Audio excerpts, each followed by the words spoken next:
check out our new sponsor, the Health Blaze. All the information is in the description. Use the promo code above. Goodfellow One Boxing at 18% off of all their natural products, from deodorant, pomade, toothpaste, and much, much more. And they have additional discounts on their website as well. That's thehealthblaze.com. Starting December 20th. That promo code is good for 18% off. We go. All right, man. They ordered Oscar Valdez to fight, to face Shakur Stevenson. Purse bid was announced for August 2nd. And Oscar Valdez's manager on Twitter, pretty much in my Mike Coppinger voice, he poured water on that fight, saying Valdez is not going to fight Shakur Stevenson. He can't make 26 pounds no more. But he's been saying the same thing that whole team been saying. Oh, we can make the weight for Frampton, and we can make the fight for weight for a Josh Warrington fight. But if we got to fight Stevenson or vacate, we vacate and move up to 130. Well, you're back. Goodfellow Sports TV. Appreciate everybody in the building. Make sure you hit that subscribe button, bell icon button. Won't miss another video. Share the video. It's the best way to help the channel out. If you want to make a donation, share the video. Or if you want to make another donation, that link's in the description. But and on the intro instrumental link come from, that link's in the description. But music. But yeah, he's defending his comment about his fighter on Twitter. Okay. Oh, Mike, you saying he ducking, and I'll link all this in the description. You saying, or I just link one, you follow the thread. Oscar Valdez, a warrior, he defended his title 6. Who the fuck did he defend it against? Who? Scott Quigg? Miguel Moraga? Like, who? Who did he defend it against? He been there, he been in the division quite some time. Who did he unify with? All of a sudden, now he want to unify, now Shakur Stevenson, the mandatory. You know what I'm saying? That was his prerogative to still fight Scott Quigg. He should have put a rehydration clause on Scott Quigg, and he ended up getting hurt. He should be looking at you as his manager for letting him go through with that fight. But hey, that's another conversation for another day. That fight right then and there. And then he fought another tough guy from overseas too. I think his name started with a G, and he was, giving Valdez the business. Now I'm on record. I like Oscar Valdez. Before the Scott Quigg fight, he was a warrior. I thought he had potential, but when these dudes get to yelling about Bob Arum in Top Rank, about how they usually don't join the community and make fights, all they want to do is make in-house fights. And when they get to saying that about Terrence Crawford, it's validity there. I got to recognize it's validity there. Bob Arum ain't been in the business of trying to make the fights we need to make. Even guys he had in-house that didn't involve Hispanic fighter, or it was involving a black and Hispanic fight, he didn't make that fight. And it was 2 Hispanic fighters, or a fight that Hispanic fighter was heavily favored and was going to win. He didn't make that fight, but he ain't in the business of sacrificing Hispanic fighters, his Mexican fighters, or his, his newfound Eastern European Russian compadres, right? And we know that. But Valdez, he kind of regressed when he had that jaw. Even before the jaw injury, he wasn't looking good, in my opinion. Just to put it on the floor, he wasn't looking good.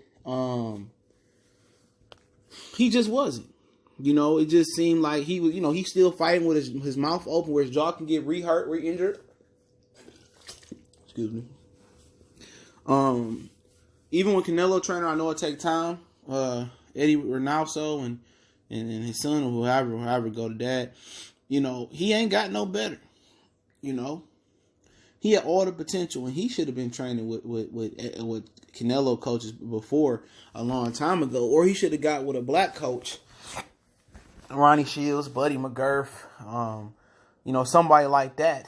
Floyd Senior. He had those fast twitch, slick, potential abilities. He could have been a really, really good fighter had he used his athletic ability and his God-given gifts. And he didn't use that. He wanted to show that he's a Mexican warrior and he can take it on the chin. And he even took some unwarranted punishment versus Miguel Moraga. That's the fight before Lomachenko fought him. Yes, he fought him, Moraga coming off a loss to Valdez at a weight class below him. But that's here nor there. The decline of Valdez has just been on the floor for a long time. That old trainer he regressed. And he got injured to the point where I don't think, they can resurrect his career. He just damaged goods. And, I think he will have a chance to beat Stevenson. You know, if he can all put it together with Canelo trainer, don't get me wrong. I think he would. I think he could. You know, he a good fighter. He could punch. He fast. He got the ability to catch on. You know, one day with them, I would imagine, if it ain't too late, to be a better defender. You know, he got foot speed. He got upper body movement. But once again, it's another Mexican fighter caught up for fighting for the fans and not using his ability. Look, Canelo fight the way he want to fight. You know, Canelo not necessarily don't go out there and fight like a Chavez or fight like a Barrera or whatever it may be, Salvador Sanchez. He fight his way. He still try to use that black, that black American style. And Valdez could mimic that, and I think he could take it to another level because I think he got better footwork or potential for better footwork. But, he get the sanctioned belt bodies, make a fight, and then we got another case where a Hispanic fighter, a Mexican fighter is ducking the black fighter.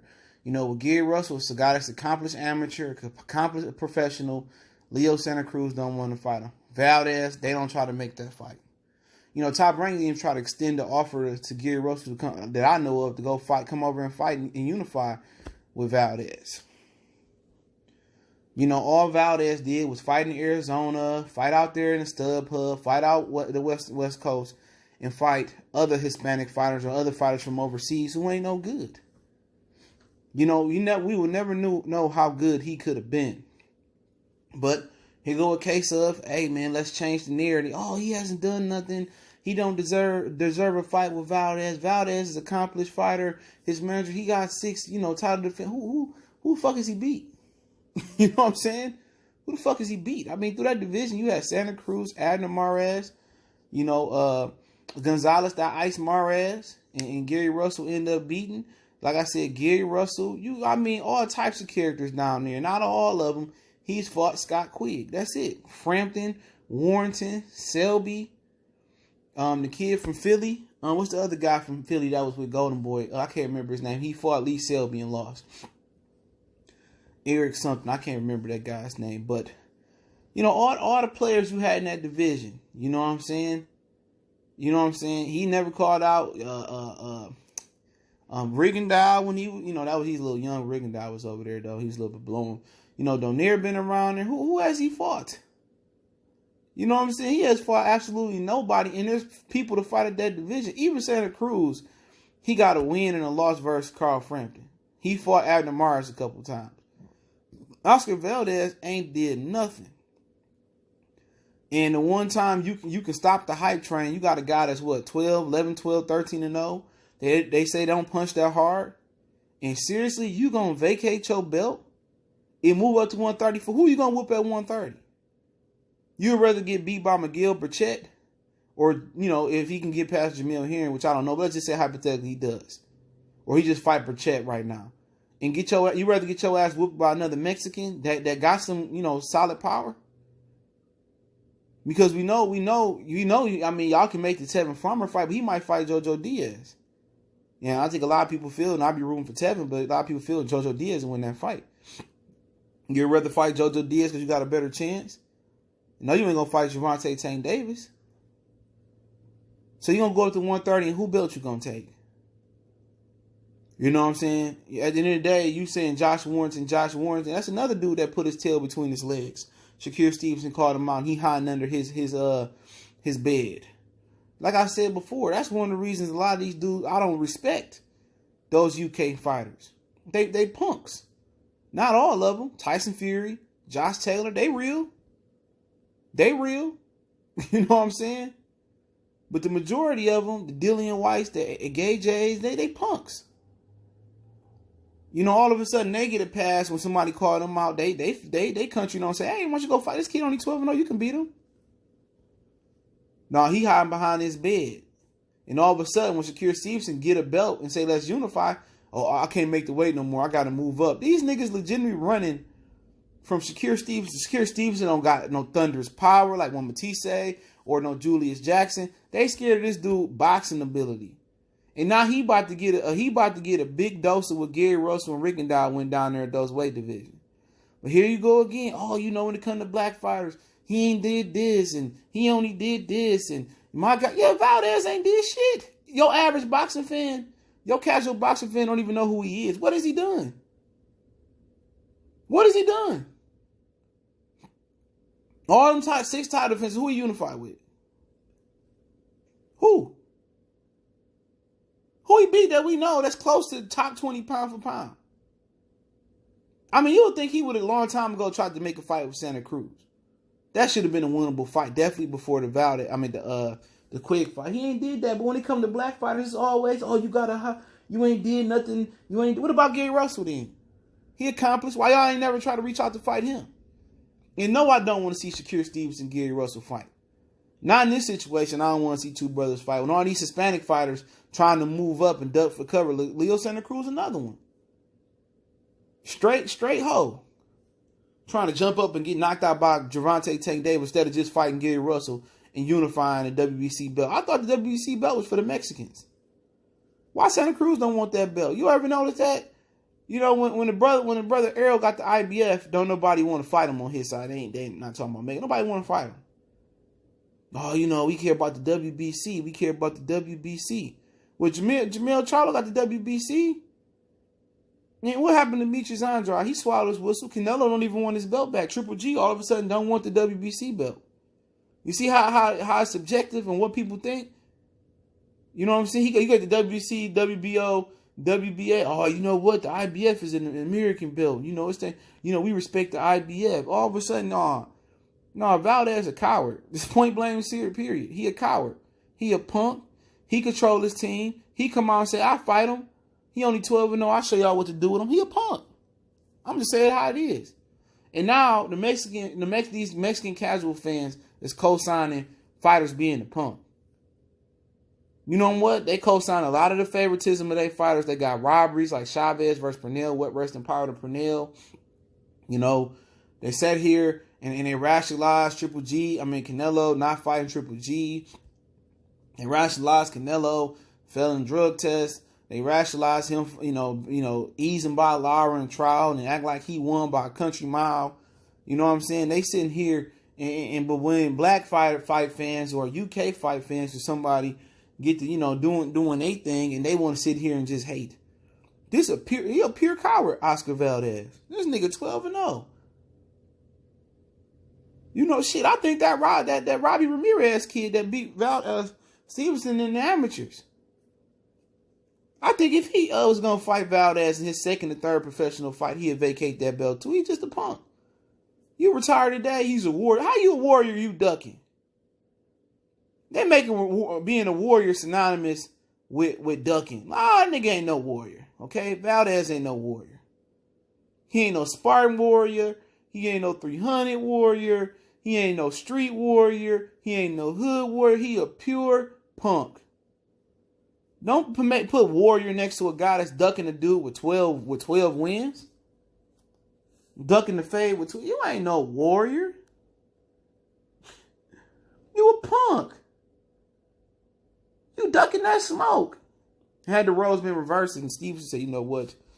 Stevenson 20-something and Valdez, I know I don't want to fight, but I'm gonna move up and but I'll write him and this and he a punk. You coward, you black N-word, you Flomo. That's a code word for them. You're a coward, you're a coward. Fight him. All of a sudden, Valdez come out here and he stinks of woman private area. And everybody, what is he doing? He ain't no Hall of Famer. He ain't even no hall attendant at the Hall of Fame. But I knew this. They wasn't going to, like I said before, it is what it is. We knew he was ducking that smoke before here. His manager can do whatever he want to do. Don't put warrior with cowardness. No, that ain't how we rocking in boxing. He ain't no warrior. Warriors, come out and play. Nah, Valdez staying in the house. Hey, ma, lock the door. Make sure you get the back and the side door. Lock all the windows. Stevenson outside. But hey, y'all know what it is, man. Appreciate it. Valdez is taking the easy way out, But don't forget, we on Facebook, Instagram, Twitter. Reach out to the email if you have a business question, inquiry, sponsorship, or video quest. Keep sharing the videos. Appreciate the love, support. And don't forget to check our sponsor out, The Help Blaze, at thehelpblaze.com. Promo code Goodfella1Boxing gets you 18% off the 100% all natural products. Lotion, soaps, foot soaps, bath bombs, deodorant, toothpaste, hair pomade, and much, much more. Use that promo code GoodFella1Boxing, get 18% off the 100% all natural products. Check them out. Website in the description. And rest in peace to the fighter Mad Max that passed away after fighting on the Teofimo Lopez card last Friday. Sad, box community. We don't like to have that. And, hopefully, his family is doing well and they take care of his family well. One time for the one time. Y'all know what the business is.